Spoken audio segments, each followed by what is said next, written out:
Su di un terreno al limite della praticabilità, il Chiavari Caperana di Massimo Galdano ospita la Lavagnese di Andrea Dagnino. Le maglie verde-blu tornano a correre al Danieri di Caperana, messo a norma per la Serie D dopo 3 anni di esilio al Comunale di Chiavari.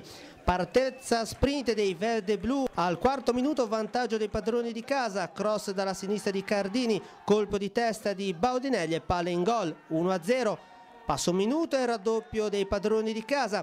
Al quinto Bonaventura tira, salvataggio sulla linea, la palla arriva a Marino che scavalca tutti e segna il 2-0.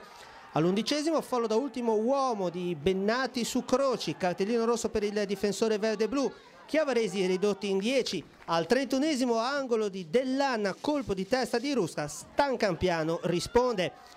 Al 36° la Lavagnese accorcia le distanze con di Dell'Anno, Ferrando da posizione ravvicinata mette alle spalle del portiere locale.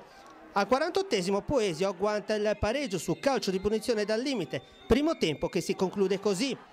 Con le immagini di Simone Maggi passiamo alla seconda frazione di gioco. Al quarto minuto punizione di Bonaventura, Mautone arriva in ritardo all'appuntamento con il gol e resta dolante a terra, abbandonerà il campo. Al 24° occasione per la Lavagnese con Croci, Stancampiano compie un miracolo. Al 25° le pozzanghere del Danieri dicono no a Curarino.